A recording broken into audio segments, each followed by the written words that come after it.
Chapter 9. Mr. Parker, summoned the next morning to 110 Piccadilly, arrived to find the Dowager Duchess in possession. She greeted him charmingly.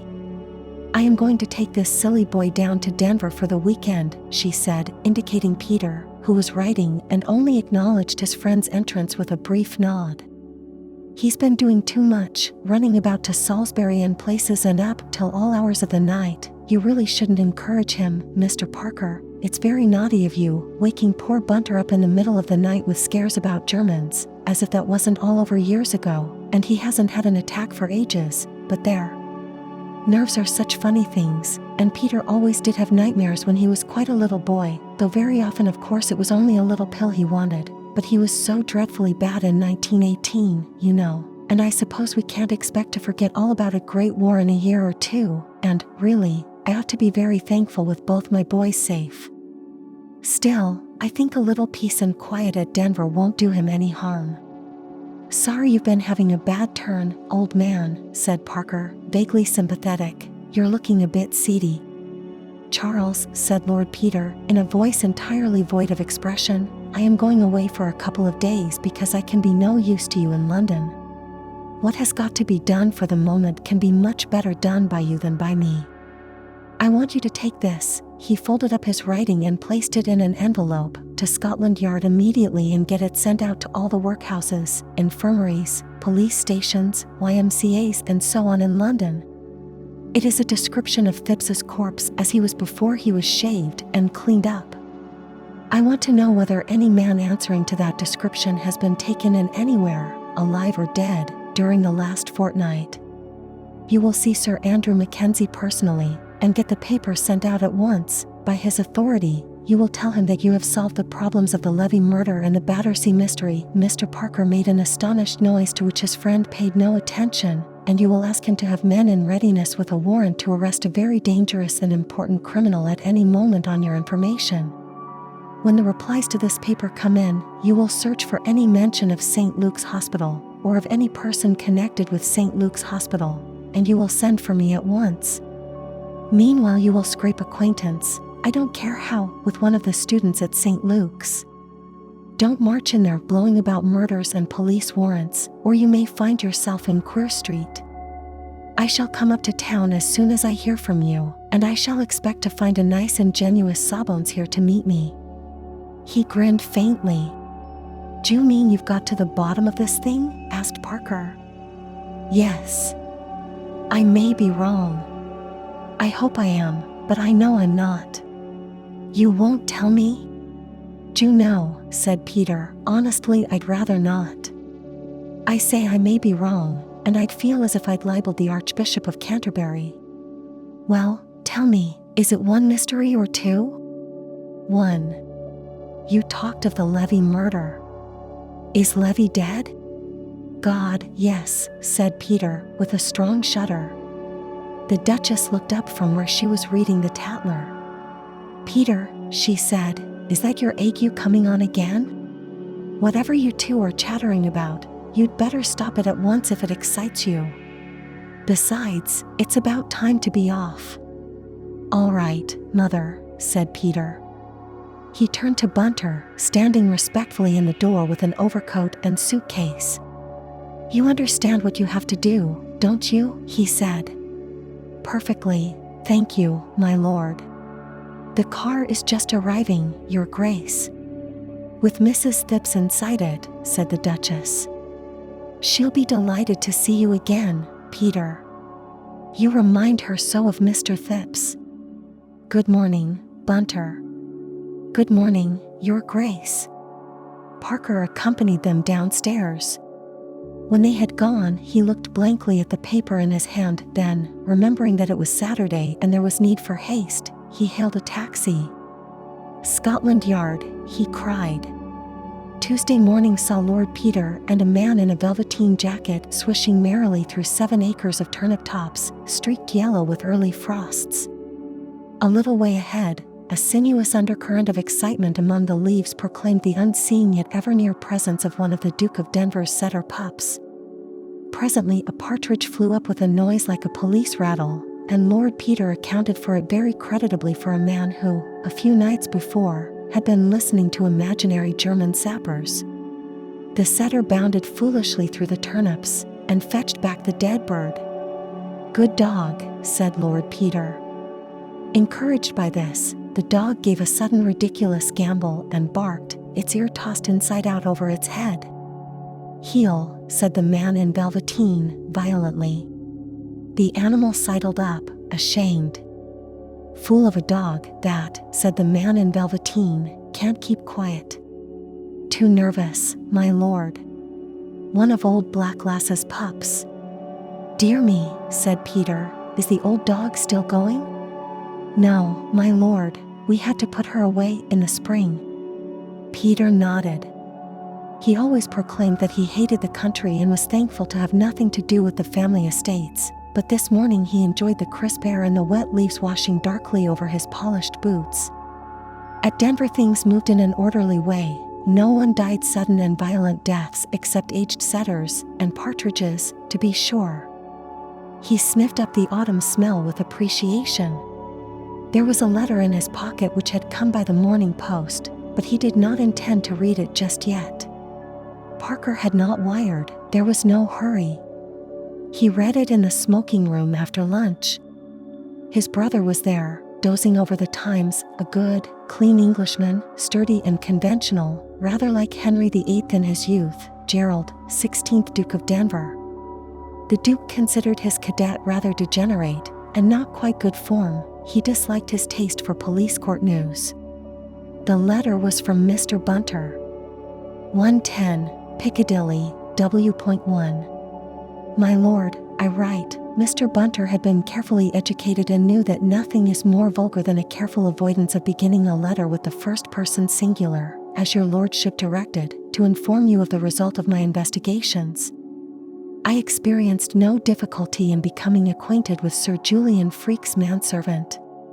He belongs to the same club as the Honorable Frederick Arbuthnot's man, who is a friend of mine, and was very willing to introduce me.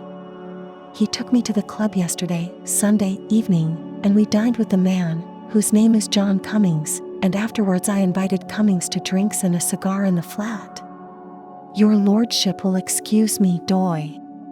Knowing that it is not my habit, but it has always been my experience that the best way to gain a man's confidence is to let him suppose that one takes advantage of one's employer. I always suspected Bunter of being a student of human nature, commented Lord Peter. I gave him the best old port. The deuce you did, said Lord Peter, having heard you and Mr. Arbuthnot talk over it. Said Lord Peter.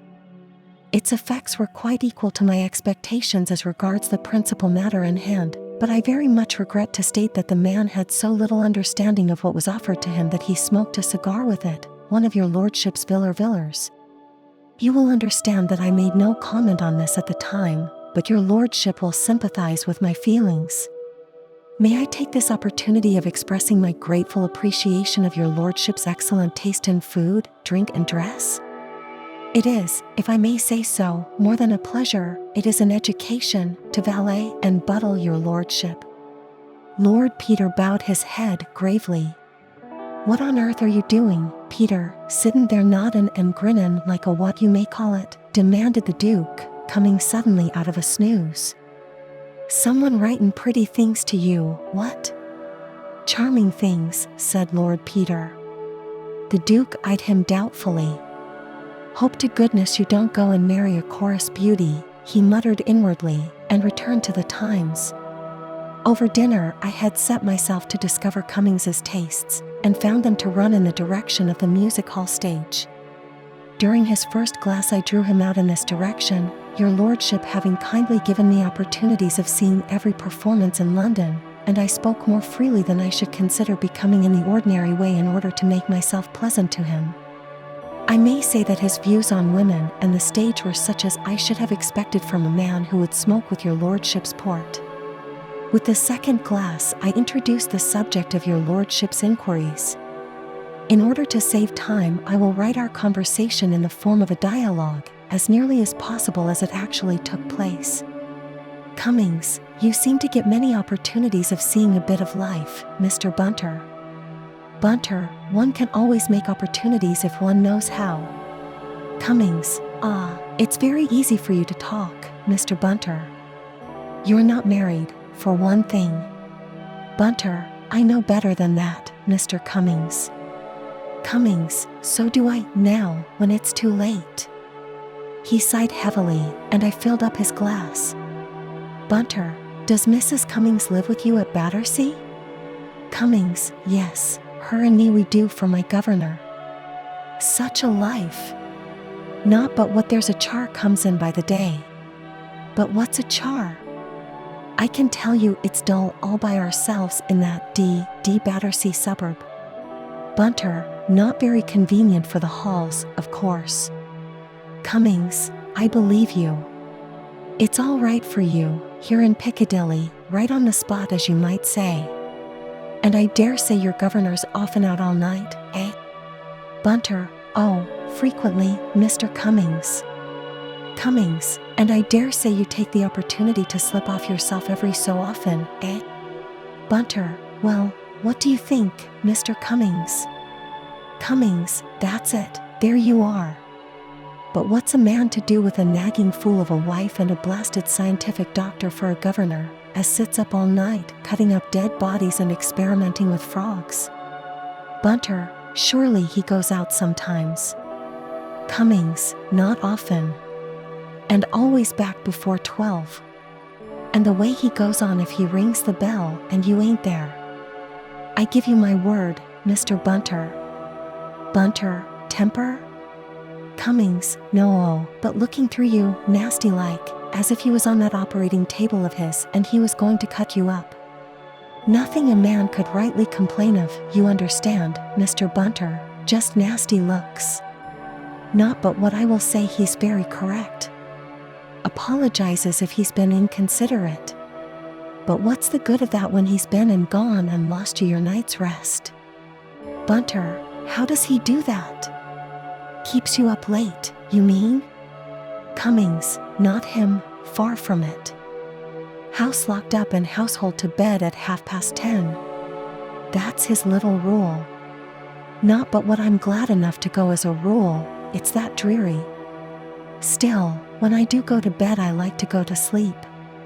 Bunter, what does he do? Walk about the house? Cummings, doesn't he? All night. And in and out of the private door to the hospital. Bunter, you don't mean to say, Mr. Cummings, a great specialist like Sir Julian Freke does night work at the hospital? Cummings, no, he does his own work, research work, as you may say. Cuts people up. They say he's very clever. Could take you or me to pieces like a clock, Mr. Bunter, and put us together again. Bunter, do you sleep in the basement, then, to hear him so plain? Cummings, no, our bedroom's at the top. But, Lord, what's that? He'll bang the door so you can hear him all over the house. Bunter, many's the time I've had to speak to Lord Peter about that. And talking all night. And baths. Cummings, baths? You may well say that, Mr. Bunter. Baths? Me and my wife sleep next to the cistern room. Noise fit to wake the dead. All hours. When d'you think he chose to have a bath, no later than last Monday night, Mr. Bunter? Bunter, I've known them to do it at 2 a.m, Mr. Cummings. Cummings, have you, now? Well, this was at 3. 3 o'clock in the morning we was waked up. I give you my word. Bunter, you don't say so, Mr. Cummings. Cummings, he cuts up diseases, you see, Mr. Bunter, and then he don't like to go to bed till he's washed the bacilluses off, if you understand me. Very natural, too, I dare say. But what I say is, the middle of the night's no time for a gentleman to be occupying his mind with diseases. Bunter, these great men have their own way of doing things. Cummings, well, all I can say is, it isn't my way. I could believe that, your lordship. Cummings has no signs of greatness about him, and his trousers are not what I would wish to see in a man of his profession. Bunter, is he habitually as late as that, Mr. Cummings? Cummings, well, no, Mr. Bunter, I will say, not as a general rule. He apologized, too, in the morning, and said he would have the cistern seen to, and very necessary, in my opinion, for the air gets into the pipes, and the groaning and screeching as goes on is something awful. Just like Niagara, if you follow me, Mr. Bunter, I give you my word. Bunter, well, that's as it should be, Mr. Cummings. One can put up with a great deal from a gentleman that has the manners to apologize. And, of course, sometimes they can't help themselves. A visitor will come in unexpectedly and keep them late, perhaps. Cummings, that's true enough, Mr. Bunter. Now I come to think of it, there was a gentleman come in on Monday evening. Not that he came late, but he stayed about an hour, and may have put Sir Julian behindhand. Bunter, very likely. Let me give you some more port, Mr. Cummings. Or a little of Lord Peter's old brandy. Cummings, a little of the brandy, thank you, Mr. Bunter. I suppose you have the run of the cellar here. He winked at me. Trust me for that, I said, and I fetched him the Napoleon. I assure your lordship it went to my heart to pour it out for a man like that. However, seeing we had got on the right tack, I felt it wouldn't be wasted. I'm sure I wish it was always gentlemen that come here at night, I said. Your lordship will excuse me, I am sure, making such a suggestion. Good God, said Lord Peter, I wish Bunter was less thorough in his methods. Cummings, oh, he's that sort, his lordship, is he? He chuckled and poked me. I suppress a portion of his conversation here, which could not fail to be as offensive to your lordship as it was to myself. He went on. No, it's none of that with Sir Julian. Very few visitors at night, and always gentlemen. And going early as a rule, like the one I mentioned. Bunter, just as well. There's nothing I find more wearisome, Mr. Cummings, than sitting up to see visitors out. Cummings, oh, I didn't see this one out. Sir Julian let him out himself at 10 o'clock or thereabouts. I heard the gentleman shout good night and off he goes. Bunter, does Sir Julian always do that? Cummings, well, that depends. If he sees visitors downstairs, he lets them out himself. If he sees them upstairs in the library, he rings for me. Bunter, this was a downstairs visitor, then? Cummings, oh, yes. Sir Julian opened the door to him, I remember. He happened to be working in the hall. Though now I come to think of it, they went up to the library afterwards. That's funny. I know they did, because I happened to go up to the hall with Coles, and I heard them upstairs. Besides, Sir Julian rang for me in the library a few minutes later. Still, anyway, we heard him go at 10, or it may have been a bit before. He hadn't only stayed about 3/4 of an hour. However, as I was saying, there was Sir Julian banging in and out of the private door all night, and a bath at 3 in the morning, and up again for breakfast at 8, it beats me. If I had all his money, curse me if I'd go poking about with dead men in the middle of the night. I'd find something better to do with my time, Mr. Bunter. I need not repeat any more of his conversation, as it became unpleasant and incoherent, and I could not bring him back to the events of Monday night. I was unable to get rid of him till 3. He cried on my neck, and said I was the bird, and you were the governor for him. He said that Sir Julian would be greatly annoyed with him for coming home so late, but Sunday night was his night out, and if anything was said about it he would give notice. I think he will be ill-advised to do so, as I feel he is not a man I could conscientiously recommend if I were in Sir Julian Freke's place. I noticed that his boot heels were slightly worn down. I should wish to add, as a tribute to the great merits of your lordship's cellar, that, although I was obliged to drink a somewhat large quantity both of the Cockburn 68 and the 1800 Napoleon, the first feel no headache or other ill effects this morning. trusting that your lordship is deriving real benefit from the country air, and that the little information I have been able to obtain will prove satisfactory, I remain, with respectful duty to all the family, obediently yours, Mervyn Bunter.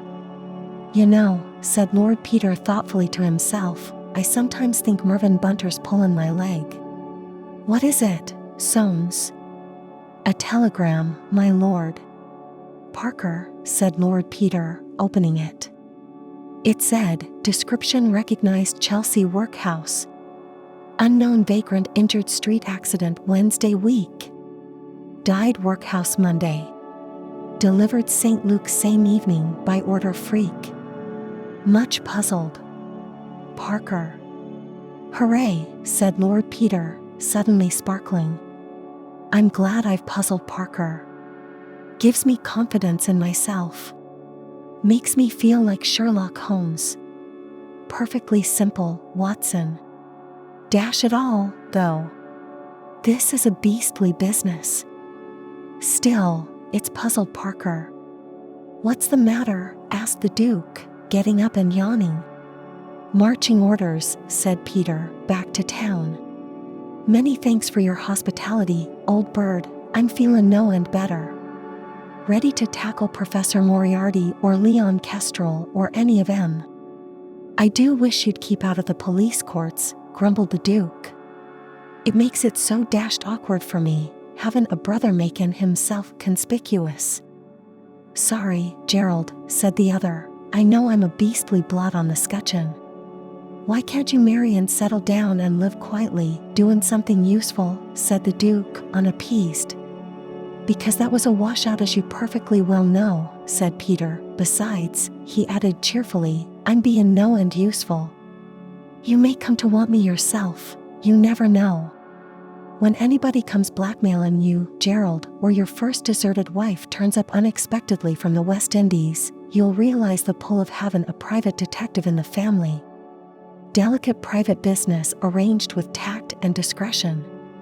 Investigations undertaken. Divorce evidence a specialty.